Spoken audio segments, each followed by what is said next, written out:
না না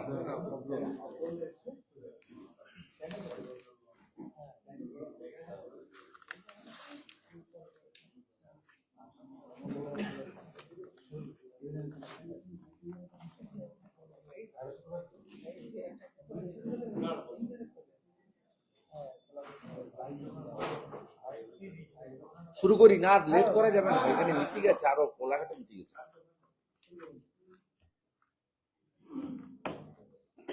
সবাইকে শুভ সন্ধ্যা।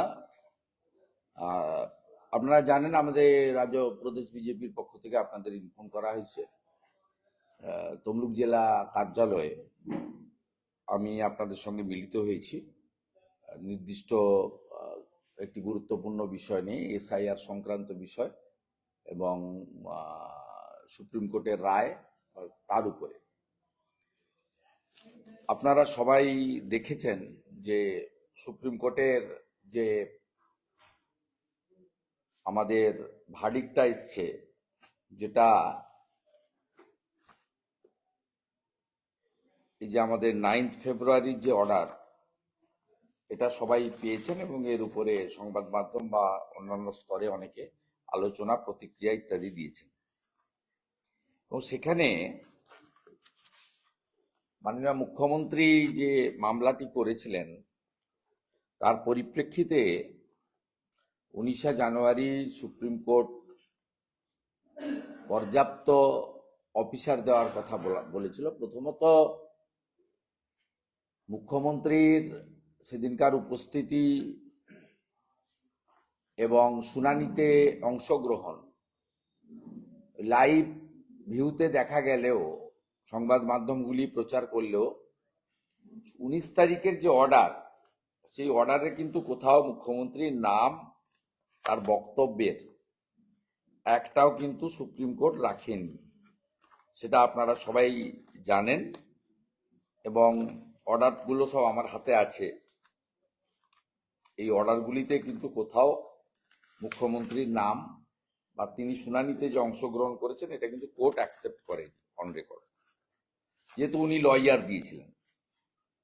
সেখানে বহু চর্চিত কেন মাইক্রো অবজারভার, ইসিআই যা বলার বলেছে, তারপরে এই ৮৫০০ রাজ্য সরকারের পক্ষ থেকে গ্রুপ বি অফিসার দেওয়ার কথা 9 তারিখে বলা হয়। রাজ্য সরকারের পক্ষ থেকে গ্রুপ বি অফিসার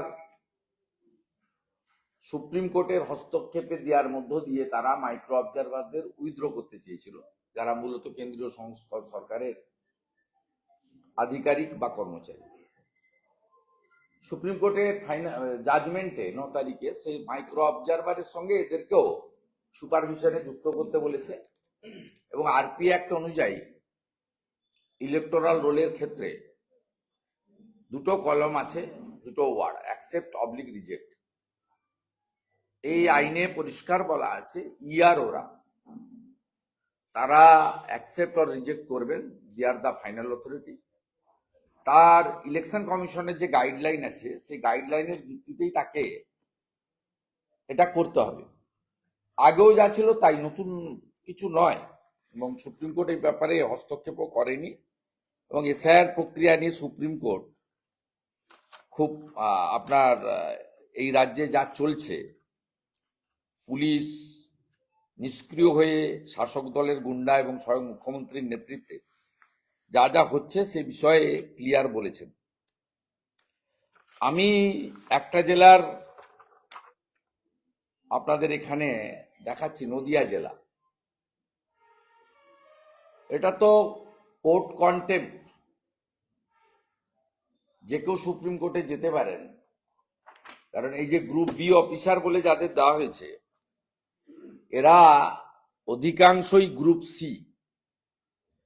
এমনকি পঞ্চায়েত স্ট্যাটুটারি বডি, যে পঞ্চায়েত, সেখানকার কর্মচারী দেওয়া হয়েছে, এবং গ্রুপ এও দেওয়া হয়েছে নির্মাণ সহায়ক। আপনারা যদি দেখেন তাহলে দেখতে পাবেন এই ৮,৫০০-র মধ্যে অসংখ্য মিথ্যা এবং অসত্য এবং গাইডলাইন ভায়োলেশন করে তারা এই কাজটা করেছে। এই নদিয়া জেলার সিরিয়াল ৫৫৬ থেকে ৫৩৬, এখানে নির্মাণ সহায়ক, স্বায়ত্তশাসন বডি, স্ট্যাটুটারি বডি, জিপিতে কাজ করেন। এরকম অসংখ্য নাম এখানে দেওয়া আছে।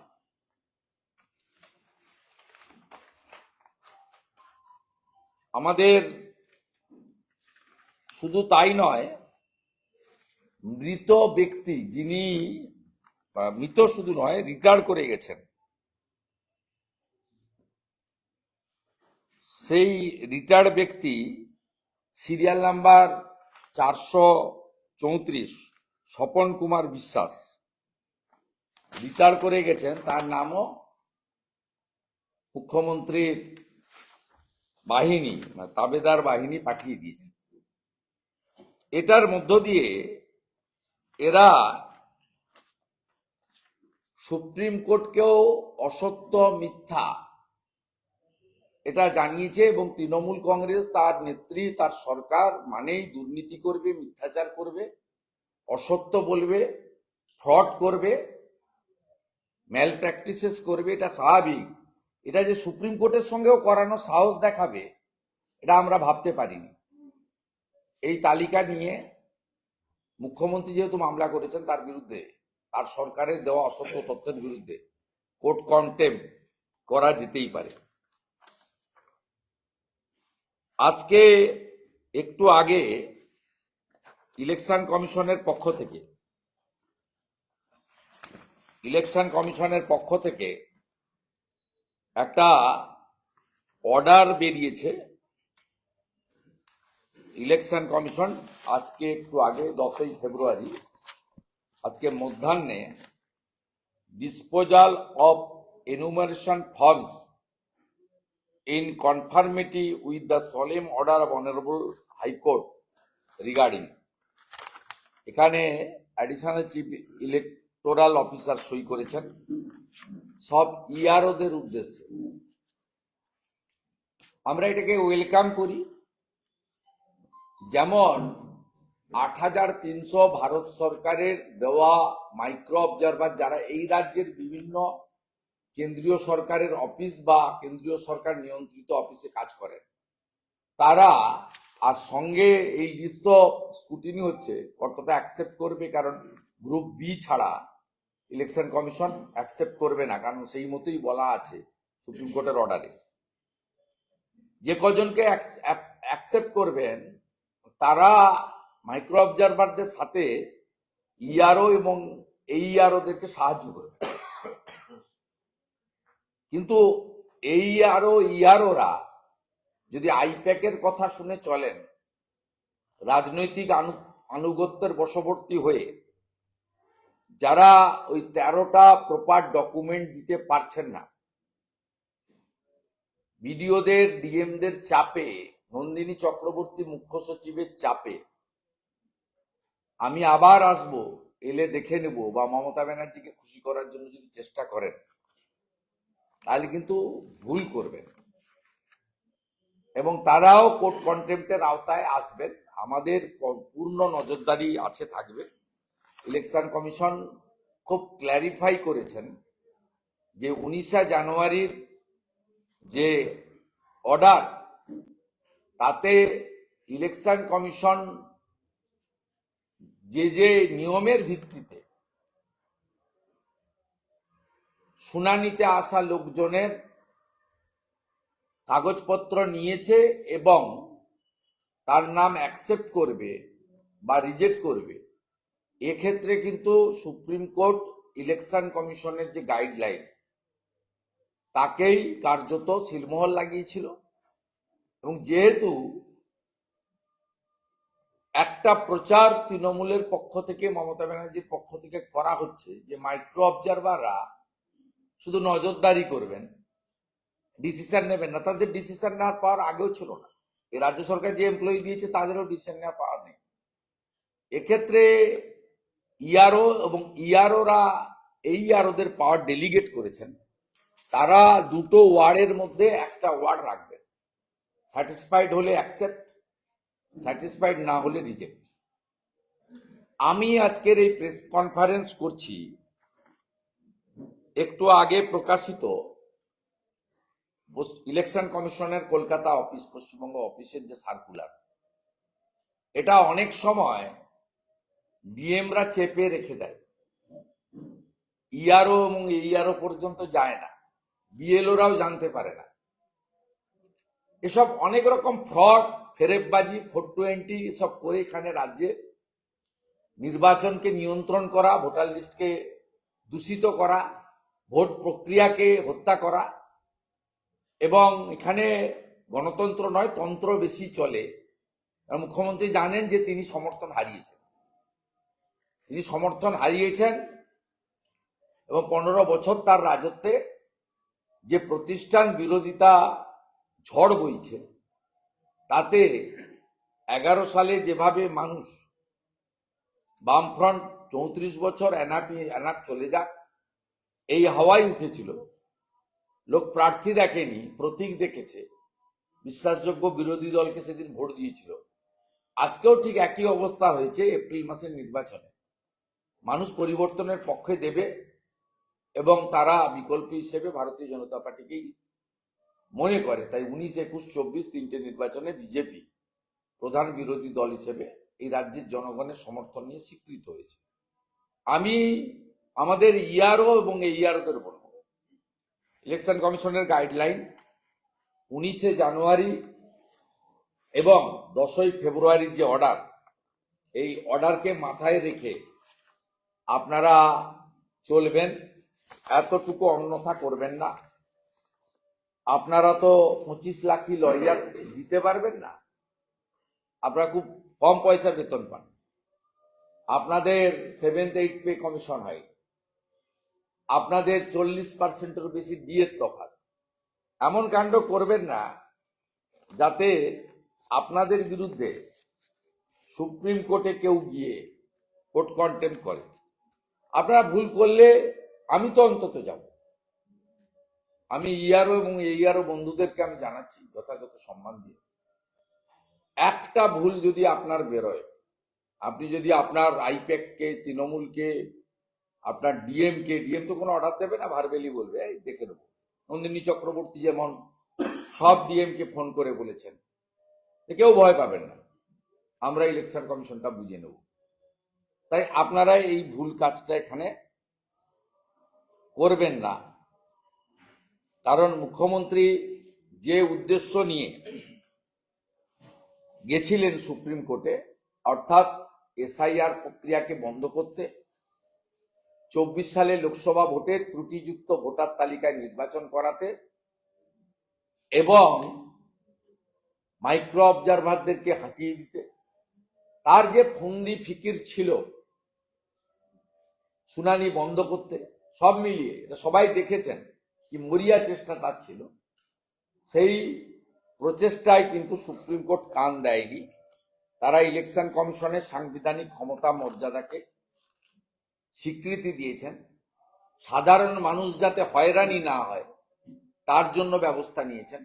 সাধারণ মানুষকে হয়রানি করার জন্য সম্পূর্ণভাবে দায়ী তৃণমূল কংগ্রেসের স্তাবক এক শ্রেণীর বিএলও, এইআরও, ইআরও এবং ডিওরা, যারা মমতা বন্দ্যোপাধ্যায়ের সরকারের একটি অংশ এবং তারা ইচ্ছাকৃতভাবে মানুষজনকে নামের ভুল, সারনামের স্পেলিং ভুল, ছোট ছোট ভুল দিয়ে তাদেরকে বিভ্রান্ত করে শুনানি কেন্দ্রে আনিয়েছিলেন, যাতে তারা ইলেকশন কমিশনের উপর ক্ষুব্ধ হয় আর তৃণমূলের প্রচার যন্ত্র বলতে পারে ইলেকশন কমিশন মানে কেন্দ্রীয় সরকার মানে বিজেপি, এগুলো বিজেপি করাচ্ছে। এসব প্রচেষ্টায় জল ঢেলে দিয়েছে সুপ্রিম কোর্ট।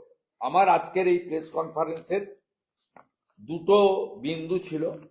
এক হচ্ছে এই ৮৫০০ ভেজাল তালিকার ভান্ডাফোড় করা। ৮৫০০ সুপ্রিম কোর্টে অন রেকর্ড বলেছে group B, maximum number of the from the list they are not the group B officer. আপনার ক্লার্ককেও গ্রুপ বি বলে দিয়েছে, এটা সার্ভিস রুলের গাইডলাইনের মধ্যে নেই। রিটার লোকের নাম পাঠিয়েছে, পঞ্চায়েত কর্মীর নাম পাঠিয়েছে, গ্রুপ এ কে এনএস দেরকে গ্রুপ বি বলে চালিয়েছে। এবং আমি একটি জেলার উদাহরণ দিয়ে আপনাদের বলেছি, এটা ১ নম্বর। আর দ্বিতীয় নম্বর হচ্ছে ইলেকশন কমিশনের যে আজকে দুপুরের যে গাইডলাইন, তাকে ফলো করার বিনীত বার্তা আমি আমাদের ইআরও এবং এইআরওদেরকে আমরা বলতে চাই, যাতে ফাইনাল ভোটার লিস্টের পরে কোনোভাবে এদিক ওদিক না করতে পারে। এবং এই লিস্টের মধ্যে লোয়ার ডিভিশন অ্যাসিস্ট্যান্ট আছে, এর মধ্যে অনেক অ্যানামিলি আছে। এটা completely violation of the order of the supreme court. এবং যে হলফনামা রাজ্য সরকার দিয়েছেন চিফ মিনিস্টারের পক্ষে, সেইটাই আপনার এখানে প্রমাণিত হয়েছে। আরেকটা বিষয় আমি আপনাদেরকে উল্লেখ করব, বাজেট বিতর্কে, মানে অন্তর্বর্তী বাজেট 4 মাসের, সেই বিতর্কে আমি এবং বিজেপির অন্যান্য যারা বলার সুযোগ পেয়েছিলেন, আমরা বিধানসভার ভিতরেও বলেছি, বাইরেও বলেছি যে এই বাজেটে, অন্তর্বর্তী বাজেটে নতুন কিছু ছিল না। একটা ছিল 500 টাকা লক্ষ্মীর ভান্ডার বৃদ্ধি, যেটা কেবলমাত্র ভোট রাজনীতির অঙ্গ হিসেবে। এই বাজেটে একটা শব্দ চাকরি নিয়ে ছিল না। এবং এই মাসের শেষের দিকে ইলেকশন ঘোষণা হবে ধরে নিয়ে এই অন্তর্বর্তী বাজেট যা এপ্রিল মে জুন জুলাই ফেব্রুয়ারি মাসের বলে টাকা ট্রান্সফার করা হয়েছে। এবং এতে খুব বেশি টাকা না, ১-১.৫ হাজার কোটি টাকা, তা সবার অ্যাকাউন্টে 500 টাকা করে এসছে জানি না, হয়তো এই মাসের মধ্যে যাবে। টোকেন ঢুকিয়ে দিয়েছে যদি ইলেকশন ঘোষণা হয়ে যায় ভয়ে। বাকি আরেকটা জিনিস ছিল, master degree graduate, BEd basic শিক্ষিত বেকার যুবক যুবতীদের চাকরির দরজাটাকে একদম ক্লোজ করে দেওয়া। কারণ এই অন্তর্বর্তী বাজেটে চাকরির কোনো শব্দ নেই, 10 লক্ষ ভ্যাকেন্সি পূরণের কোনো রোডম্যাপ বরাদ্দ নেই। ভাতার একটা প্রতিশ্রুতি ছিল, কবে? আগস্ট মাসে শুরু হবে। আগস্ট মাসে মমতা ব্যানার্জি মুখ্যমন্ত্রী থাকবে না, প্রাক্তন হবে। এবং এই অন্তর্বর্তীকালীন বাজেট 4 মাসের জন্য, এপ্রিল মে জুন জুলাই। এটা নিয়ে আমাদের আপত্তি, সমালোচনা, মুখ্যমন্ত্রীর ভাঁওতাবাজিটা হাতে নাতে ধরা পড়েছে। ধরা পড়ার পরে তিনি একটু আগে একটা প্রেস কনফারেন্স করে বলেছেন 15 থেকে 26 তিনি ক্যাম্প করবেন। কি করার জন্য? যুব সাথীর অ্যাপ্লিকেশন আছে। এটাও আরেক ধরনের প্রতারণা। দৈনিক 50 টাকা একটা graduate, honours, master degree, BEd, basic, PTTI, vocational, ITI, মাধ্যমিক উচ্চ মাধ্যমিক পাশের কাছে এসে কমপ্লিটলি মকারি। একটা তাতে 50 টাকা ডেলি তিনি ঘোষণা করেছেন। আমি ওনার আজকের ঘোষণার পরিপ্রেক্ষিতেই বলি, আমি এর আগে সল্টলেকে ভারতীয় জনতা পার্টির কার্যালয় থেকে বলেছিলাম 2013 সালে বাজেটে এসেছিল ডক্টর অমিত মিত্র তদানীন্তন অর্থমন্ত্রী, যুব উৎসাহ প্রকল্প, মাসে 1500 টাকা।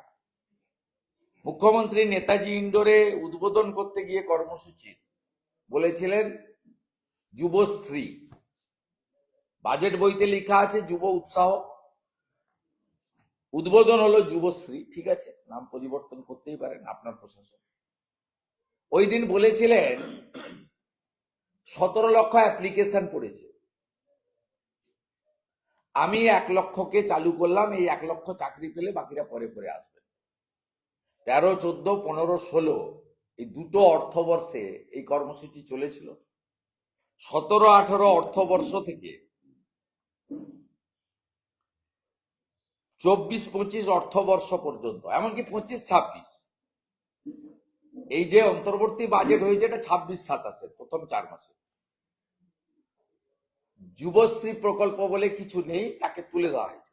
কোনো বরাদ্দও ছিল না, নন ফাংশনিং হয়ে গেছে, এমপ্লয়মেন্ট ব্যাংক ক্লোজ হয়ে গেছে। সেদিন আপনার এই কর্মসূচিতে আপনি বলেছিলেন 18 বছর হলেই 8 পাস লোকেরা এর সুযোগ পাবেন, মানে তাও 1 লক্ষ জন। 17 লক্ষ অ্যাপ্লিকেশন ছিল। 2 বছর চালিয়ে বন্ধ করে গোটা রাজ্য জুড়ে শিক্ষিত বেকার যুবতীর যে জনরোষ আইপ্যাক আপনাকে রিপোর্ট করেছে, পুলিশ আপনাকে রিপোর্ট করেছে, যে মানুষ মরিয়া আপনাকে সরাবে, মোদিজির হাতে রাজ্য দিয়ে দেবে, কোন নির্বাচন কেন্দ্রে কোন প্রার্থী দেখবে না, বিজেপির প্রতীকে ভোট হবে। কারণ কংগ্রেসকে মানুষ 25 বছর দেখেছে, কংগ্রেস রিজেক্ট হয়ে গেছে। সিপিএম কে 34 বছর দেখেছে, সিপিএম রিজেক্ট হয়ে গেছে। তৃণমূলকে 15 বছর দেখেছে, তৃণমূল প্রায় রিজেক্টের কাছাকাছি এসে গেছে এপ্রিল মাসে। আজকে যেটা করেছেন এটা একটা ঘোরতর অন্যায় যুবক যুবতীদের সঙ্গে।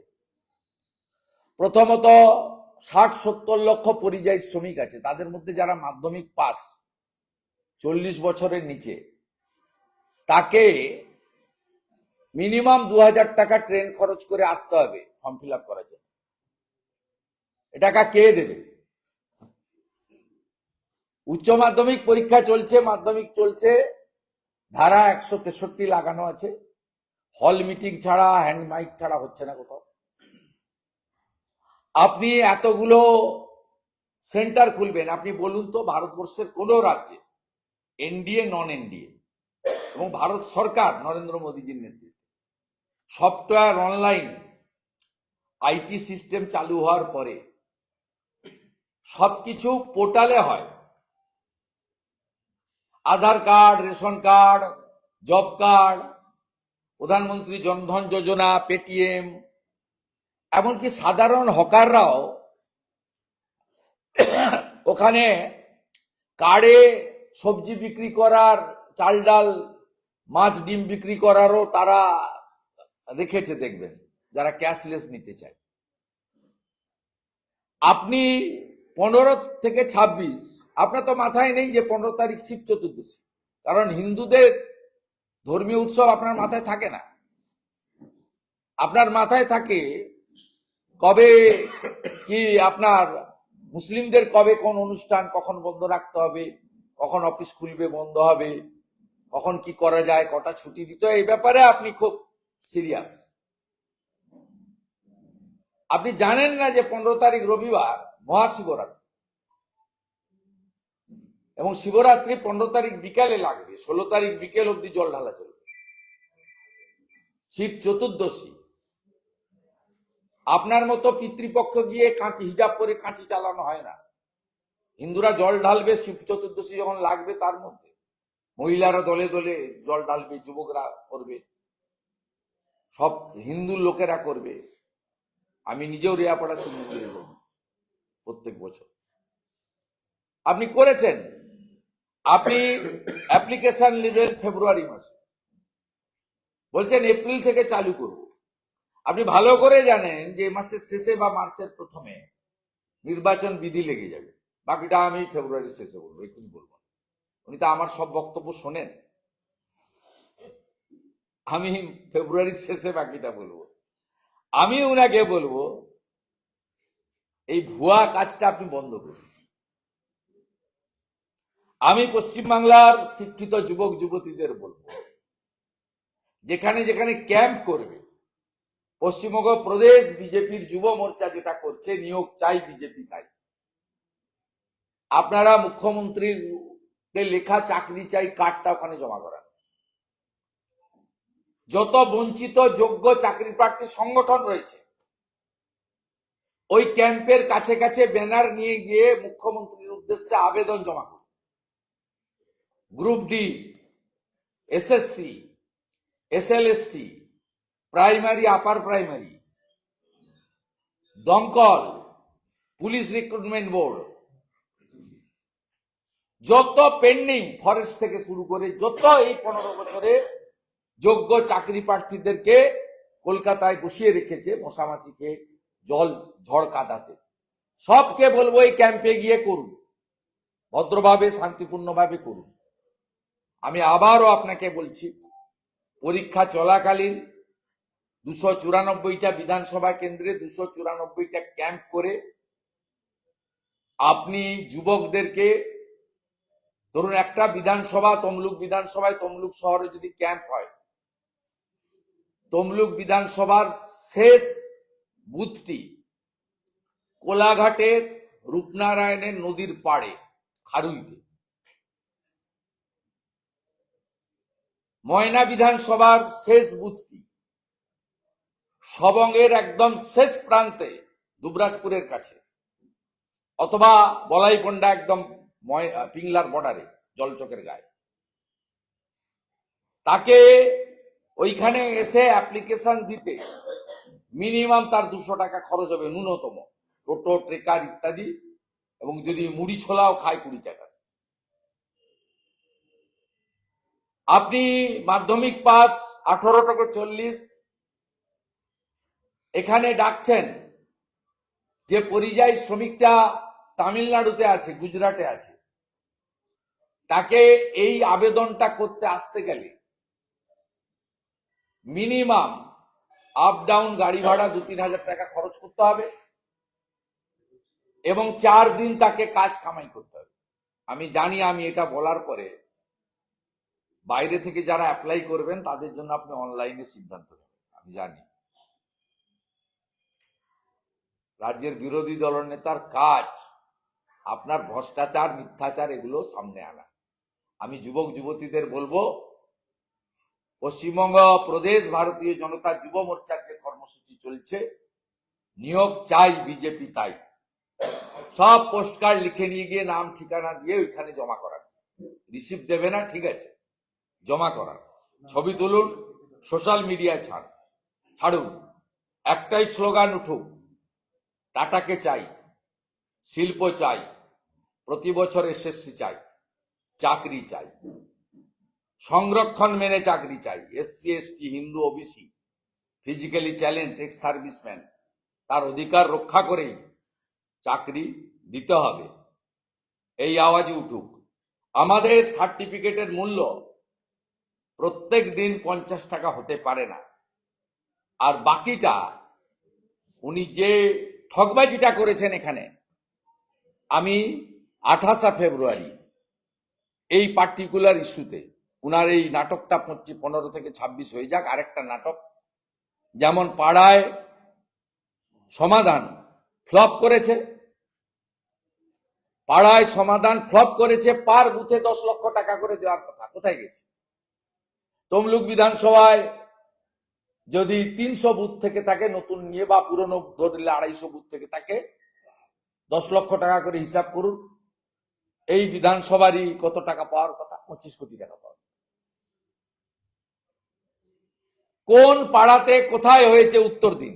প্রত্যেক সংসদে, ইনক্লুডিং মিউনিসিপ্যালিটি এলাকায় ফেল। দুয়ারে সরকার আগে চালাতেন, তালাচাবি পড়ে গেছে, দুয়ারে সরকারের আর অস্তিত্ব নেই। আমার পাড়া আমার সমাধান উঠে গেছে, পাড়াই সমাধান, অ্যাপাস না কি নাম, অ্যাপাস ঢপাস হয়ে গেছে। পথশ্রীর 12টা বেজে গেছে, আমার কন্ট্রাক্টর বন্ধুরা আমার কথায় বিশ্বাস করে 80% টেন্ডার নেন, 80% টেন্ডার নেয়নি। তারা জানে মেরে ফেলেছে। আজকেই পাবলিক হেলথ ইঞ্জিনিয়ারিং এর গোটা রাজ্যে ঠিকাদাররা কাঁদছে, সব জায়গায় ধর্ণা দিচ্ছে, সর্বনাশ করে দিয়েছে। কোন ঠিকাদারের কোনো অস্তিত্বই নেই, শেষ করে দিয়েছে। স্বাভাবিকভাবে এই প্রতারক সরকার, প্রতারক মুখ্যমন্ত্রী অজস্র মিথ্যা কথা বলে, যে সুপ্রিম কোর্টেও মিথ্যা কথা বলে দিয়েছে। এটা আমরা ছাড়বো না। মাননীয়, আপনি রেডি থাকুন। কোর্ট কন্টেম্প পিটিশন আমরা করব। আপনি ভালো করে জানেন যে এগুলো নিয়ে আমার লড়াই করার অতীত ইতিহাস। আমি এটা ছাড়বো না, আমি এটা পেয়ে গেছি। বাকিটা আপনাদের যদি প্রশ্ন থেকে করুন, আমার এখানে কাজ আছে। দাদা, পাঁশকুড়া তৃণমূল নেতা সুদীপ রায়ের বিরুদ্ধে আবাস যোজনা ঘর পাইয়ে দেওয়ার জন্য কাটমানি চাওয়ার অভিযোগ আপনি এখানে মুখ্যমন্ত্রী যাকে ইনচার্জ করে এনেছেন, তিনি পুলিশের ইমেজ বিল্ড আপ করার তো মরিয়াব চেষ্টা করছেন, ঘোরাঘুরিও করছেন, ওনাকে দেখা যাচ্ছে বিভিন্ন জায়গায়, খেলা মেলাতেও যাচ্ছেন, নরনারায়ণ সেবাও করছেন। তা উনাকে এই প্রশ্নের করুন, কারণ উনি একটা কি টোল ফ্রি ইত্যাদি কি চালু করেছেন। উনি পারবেন তো টাচ করতে? এসব লোককে টাচ করতে পারবেন না।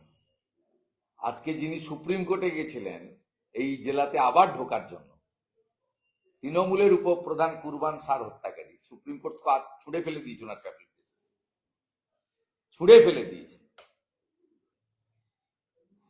এদের তো পুলিশ দেওয়া আছে সঙ্গে, যার নাম বললেন তার সাথে তো 2, 3, 4টে স্টেট গভর্নমেন্টের পশ্চিমবঙ্গ পুলিশের সিকিউরিটি দেওয়া আছে। তা পুলিশের মাধ্যমে পুলিশেরই উত্তর দিতে হবে। আমাদের এদেরকে আমরা পঞ্চায়েত হওয়ার যোগ্যতা নেই, এদেরকে আমরা মশা মাছি বলে মনে করি। দাঁড়িয়ে দাঁড়িয়ে 16টা সিট জিতবো, কিচ্ছু করতে পারবে না। দিল্লি থেকে বিজেপি যাকে খুশি এখানে প্রার্থী করে পাঠিয়ে দিই, বাকিটা আমার কাজ, আমি করে দিই। আমার কাজ। 46% ভোট পেয়েছি এই জেলায়। 19 সালে এই জেলায় বিজেপি ছিল 37% ভোট। 21-এ আমরা সবাই মিলে চেষ্টা করে 44% করেছি, তৃণমূল 43%। 24-এ আমরা 48% ভোট পেয়েছি, তৃণমূল 39% ভোট পেয়েছি। এই জেলাতে আমাদের সঙ্গে এই পুরনো ভোটার লিস্ট অনুযায়ী 10% গ্যাপ। এবার তো আমরা 51% ভোট এখানে নেব, কিচ্ছু করতে পারবে না। এখানে নরেন্দ্র মোদীজিকে দেখে এখানে হিন্দুরা ঐক্যবদ্ধ হয়ে ভোট করবে, ও শিক্ষিত মুসলিমদের একটা ছোট অংশ হলেও আমরা ভোট পাবো। আমি তো এখন অ্যানালাইসিস করছি যে এই জেলাতে লড়াইটা আমাদের কাদের সঙ্গে হবে, কারণ এই জেলায় মুসলিম ভোটের একটা বড় অংশ রুহুল আমিন ভাই পাবে।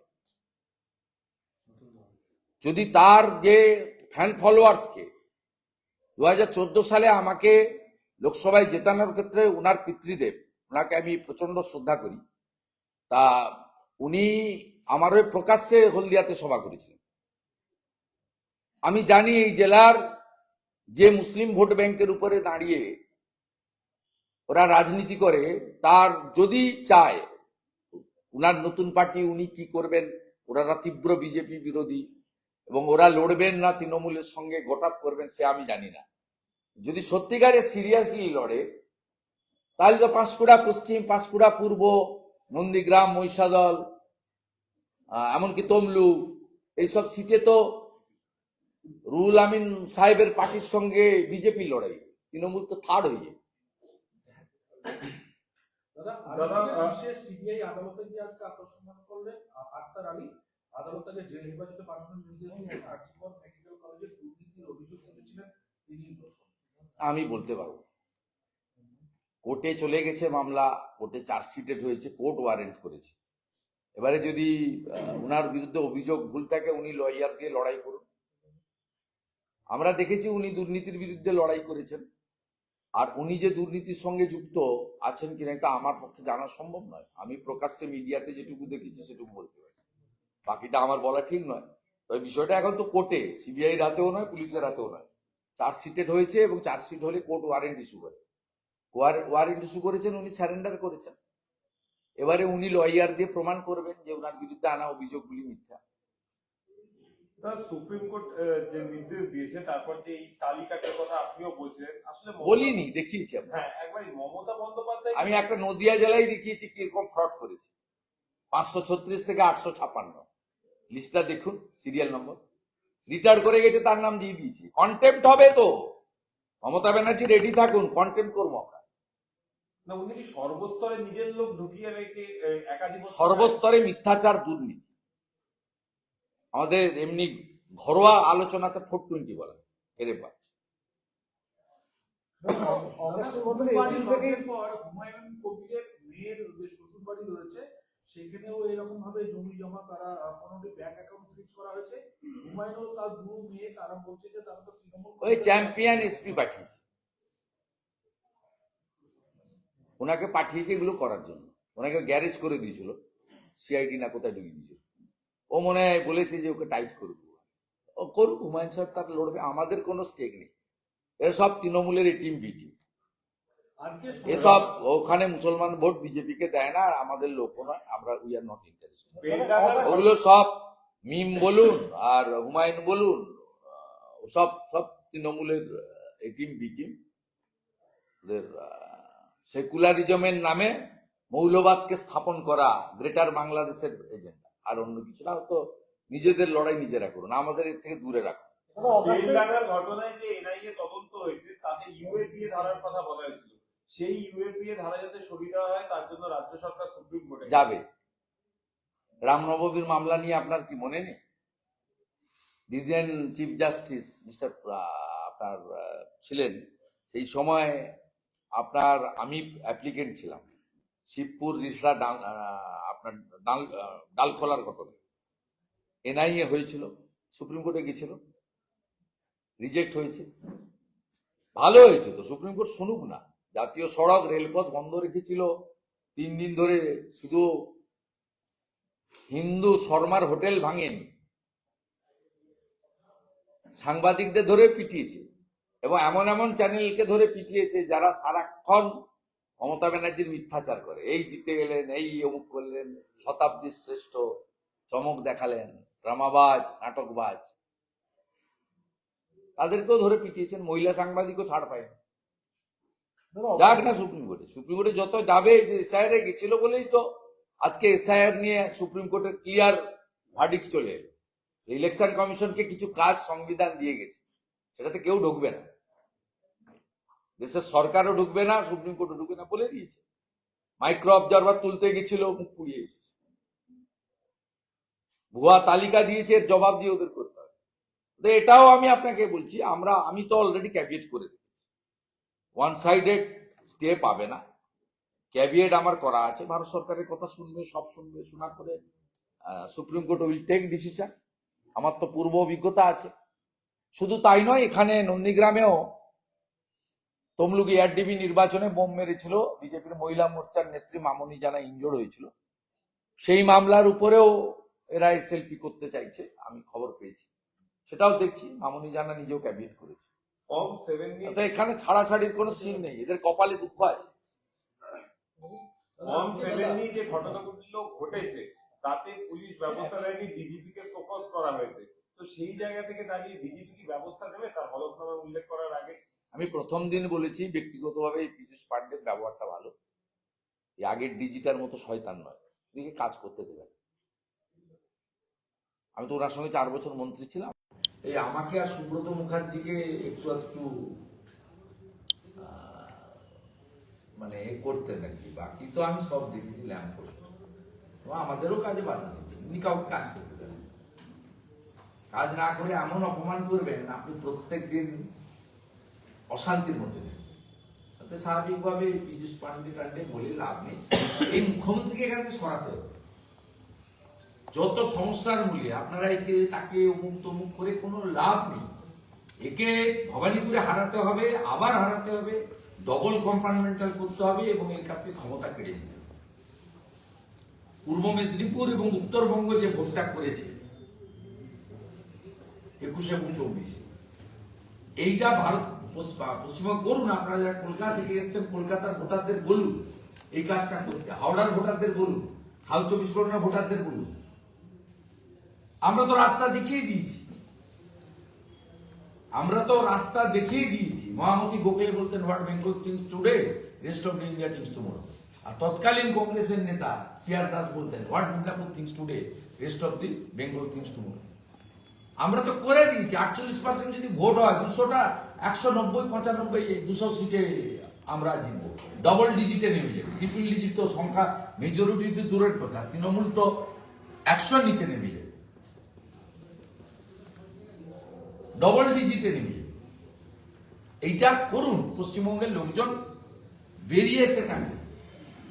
ভারতীয় জনতা পার্টি প্রত্যেক বছর এসএসসি করবে, চাকরি দেবে, 10 লক্ষ ভ্যাকেন্ট পোস্ট ফিল আপ করবে ওএমআর সিটের ভিত্তিতে, এবং মহিলাদের প্রধানমন্ত্রী ড্রিম প্রজেক্ট লাখপতি দিদি থেকে সহায়ক গ্রুপ থেকে শুরু করে 3000 টাকা মাসের 1 তারিখে আমরা তো দেবো। এপ্রিলের লাস্ট উইকে সরকার হলে 1 মে পেয়ে যাবে, আর ফার্স্ট উইক অফ মে সরকার হলে 1 জুন পেয়ে যাবে। চিন্তার কোনো কারণ নেই।